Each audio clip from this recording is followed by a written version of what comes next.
Hello and welcome back. This is the internet. There are countless things that you could be looking at or listening to right now. And I'm very glad that you've chosen to come back and spend that time with me.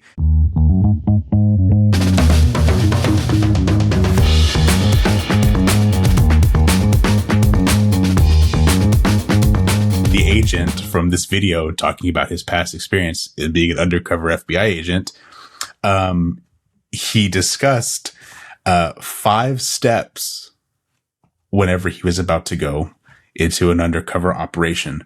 And so I've made cards for these 5 steps. I think that we can use this for going into these communications or these efforts where I might need to collaborate with different people amongst my org chart. Here are these 5 steps. Preparation. Step 2. Preparation. Step 3. Preparation. Step 4, preparation. And step 5, do the thing. If you know your team and you know your teammates and what they are passionate about and what they are trying to contribute to an organization, you can target their empathy or their goals and collaborate extremely well. We're all people and we're all human, and we want to do work that excites us and work that we're proud of. We do not need to think of people by their titles. We are far better off treating people like teammates, not like superiors and not like subordinates. And of course, yes, I did come face to face with the challenge of learning something new, but every single problem that you face just turns into a lesson. And that's the best way of learning and viewing these things, is taking all of these errors and mistakes as they come, is that they're all lessons. This is empowering you, especially when it comes to managing a server intended for websites or domains. Issues would commonly occur more than once. A lot of us, I would think, coming into IT, we get our start in support roles, especially ticket-based support roles where we're taking in these scenarios, and before you know it, you begin to notice repetition. Every single problem that you face turns into a lesson. Once you establish automation, you have to establish testing and monitoring, and all of this was intimidating at the beginning because, to some degree, I have to turn my back to these devices and trust that they will behave as I expect them to behave. At the root of my concern was having to accept that my servers will not be exactly like other environments. I'm human, and as a human, I have inconsistencies among my environments, and these inconsistencies can manifest themselves as special occurrences. So, for example, one day a service went down for a specific reason that I will never be able to find the cause for. Or certain software or plugins don't work as expected due to a configuration that I set a long time ago and just forgot. By wanting to adopt automation, this, in a way, forced me to maintain consistency in how I manage my environments. For your AutoMox endpoints, you're going to be in a much better position if you remove your disconnected devices. So if you were to sign into AutoMox, go to the devices tab, and immediately the first thing you're greeted with is a table of all of your devices. They're not sorted in any particular order by what is connected to the console or what is not connected. However, the console will retain information of your disconnected devices. And this is very common. Like if you have maybe servers that have shut down or devices that have not been turned on in 60 days, for whatever reason, AutoMox is still holding on to that information on the console.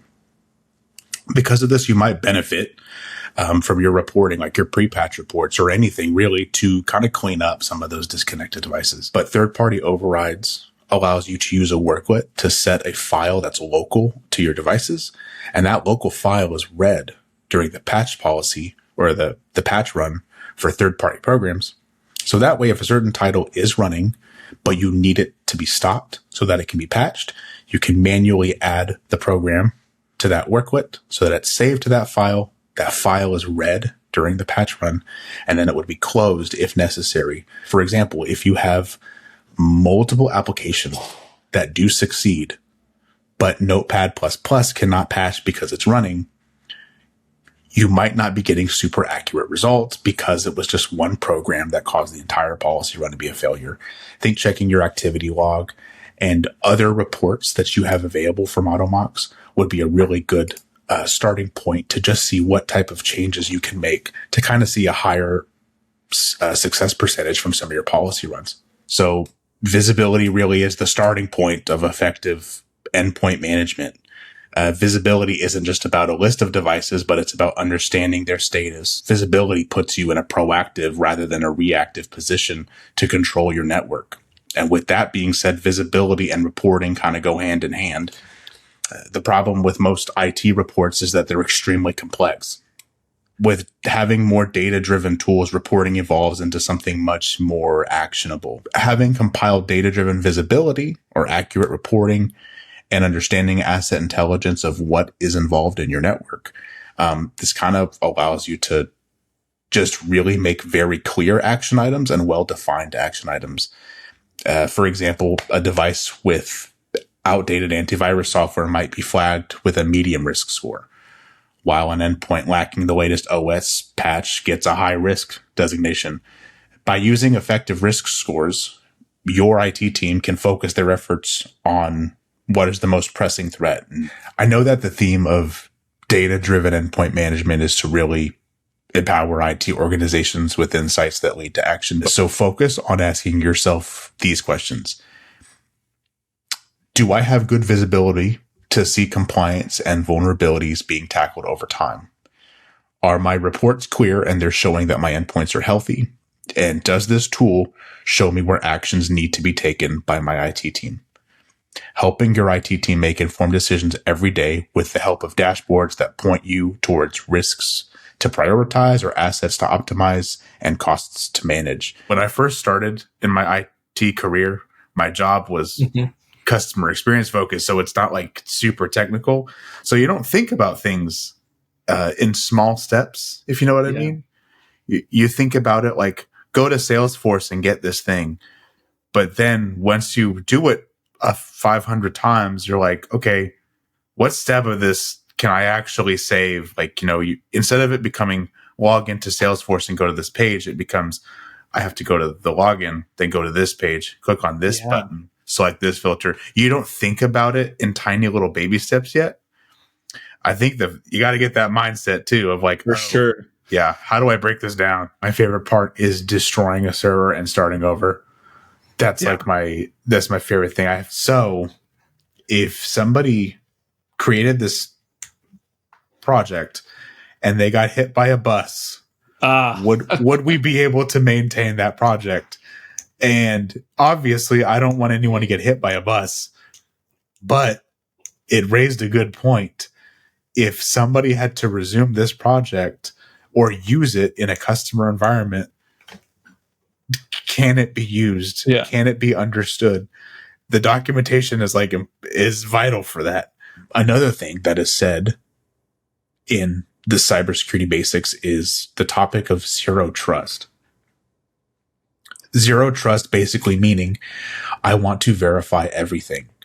And not only from a technical perspective is that something that is applied or a principle applied, but it should also be something applied to your normal communications.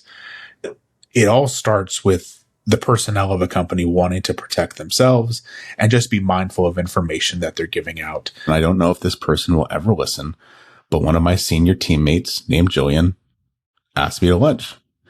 And just the gratefulness that she took that I'm going to take a step to meet someone new and make sure that they don't feel intimidated by this environment was a stepping stone to this 11-year-long IT career that I hold today.